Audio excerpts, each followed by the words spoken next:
വാക്കിൽ യോഗയുടെ ഉദ്ദേശം പറഞ്ഞാൽ അനാസക്തരാകണം എന്നുള്ളത്. കാരണം ആസക്തി എന്തിലൊക്കെ ഉണ്ടാവോ അതിൽ നിന്ന് ദുഃഖമുണ്ടാവും. അപ്പൊ ദുഃഖമുക്തരാകണമെങ്കിൽ അനാസക്തരായി. തിരുവള്ളുവർ എന്ന് പറഞ്ഞൊരു വലിയ ആളുണ്ട്. ഏത് രാജ്യത്ത്, ഏത് സംസ്ഥാനത്തിലാണ്? തമിഴ്നാട്. അദ്ദേഹം തിരുക്കുറൾ എന്ന് പറഞ്ഞ് എഴുതും. അപ്പൊ അങ്ങനെ 1330 തിരുക്കുറൾ എഴുതിയിട്ടുണ്ട്. അത് 133 അധികാരം എന്ന് പറയും, അതായത് അധ്യായം. ഓരോ അധ്യായത്തിനും 10 കുറളാണ്.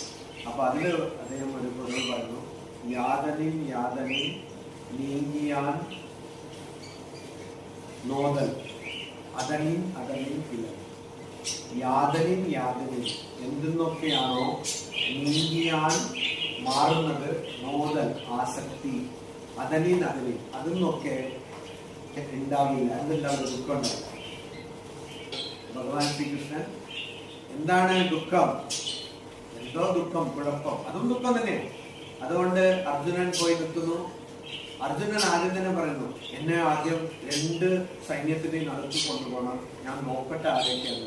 സേനയോർ ഉഭയോർ മധ്യേ സ്ഥാപയം മേ അച്യുതന്ന്, എന്റെ രഥം നീ അവിടെ പോയി നിർത്ത്, ഞാനത് നോക്കട്ടെ അച്യുത എന്നൊക്കെ പറഞ്ഞു. എന്തിനാ? ഇതുവരെ നോക്കിയിട്ടില്ല. കുഴപ്പം.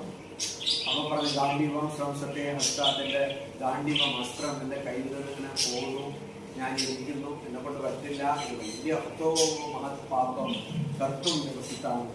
അയ്യോ, ഇത്ര വലിയൊരു പാപം ചെയ്യാൻ പോയിരുന്നു. ഇപ്പോ എനിക്ക് മനസ്സിലായി, ഇങ്ങനെ ചെയ്യില്ല.